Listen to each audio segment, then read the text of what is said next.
A software license is a legal instrument governing the use or redistribution of software. Under United States copyright law, all software is copyright protected, except material in the public domain. A typical software license grants an end-user permission to use one or more copies of software in ways where such a use would otherwise potentially constitute copyright infringement of the software owner's exclusive rights under copyright law. In addition to granting rights and imposing restrictions on the use of software, software licenses typically contain provisions which allocate liability and responsibility between the parties entering into the license agreement.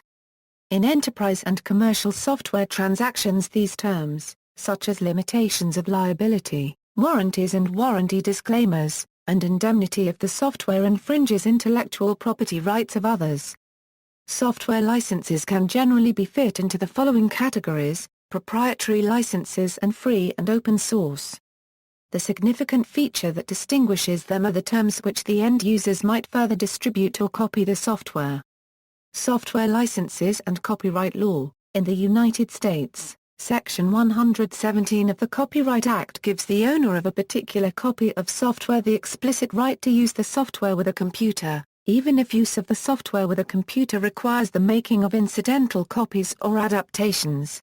Therefore, the owner of a copy of computer software is legally entitled to use that copy of software. Hence, if the end user of software is the owner of the respective copy, then the end user may legally use the software without a license from the software publisher. As many proprietary licenses only enumerate the rights that the user already has under 17 U.S.C. AA millisecond 117, and yet proclaim to take rights away from the user, these contracts may lack consideration. Proprietary software licenses often proclaim to give software publishers more control over the way their software is used by keeping ownership of each copy of software with the software publisher. By doing so, Section 117 does not apply to the end user, and the software publisher may then compel the end user to accept all of the terms of the license agreement, many of which may be more restrictive than copyright law alone. The form of the relationship determines if it is a lease or a purchase, for example UMG v. Augusta or Werner v. Autodesk, Incorporated. Proprietary software licenses. The hallmark of proprietary software licenses is that the software publisher grants the use of one or more copies of software under the end-user license agreement, but ownership of those copies remains with the software publisher. This feature of proprietary software licenses means that certain rights regarding the software are reserved by the software publisher.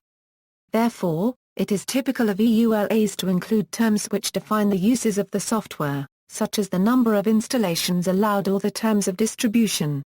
The most significant effect of this form of licensing is that, if ownership of the software remains with the software publisher, then the end user must accept the software license. In other words, without acceptance of the license, the end user may not use the software at all. One example of such a proprietary software license is the license for Microsoft Windows. As is usually the case with proprietary software licenses, this license contains an extensive list of activities which are restricted, such as reverse engineering, simultaneous use of the software by multiple users, and publication of benchmarks or performance tests. The most common licensing models is per single user or per user and the appropriate volume discount level, while some manufacturers accumulate existing licenses. These open volume license programs are typically called Open License Program, Transactional License Program, Volume License Program etc. and are contrary to the Contractual License Program, where the customer commits to purchase a certain amount of licenses over a fixed period.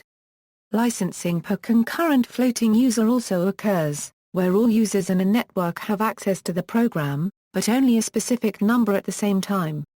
Another license model is licensing per dongle, which allows the owner of the dongle to use the program on any computer. Licensing per server, CPU or points, regardless the number of users, is common practice as well as site or company licenses. Sometimes one can choose between perpetual and annual license. For perpetual licenses 1 year of maintenance is often required, but maintenance renewals are discounted. For annual licenses, there is no renewal, a new license must be purchased after expiration. Licensing can be host client, mailbox, IP address, domain etc., depending on how the program is used. Additional users are inter alia licensed per extension pack, which includes the base pack. Some programs are modular, so one will have to buy a base product before they can use other modules.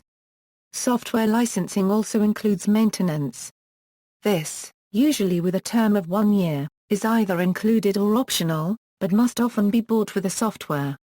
The maintenance agreement contains minor updates, sometimes major updates, and is called, for example, update insurance, upgrade assurance.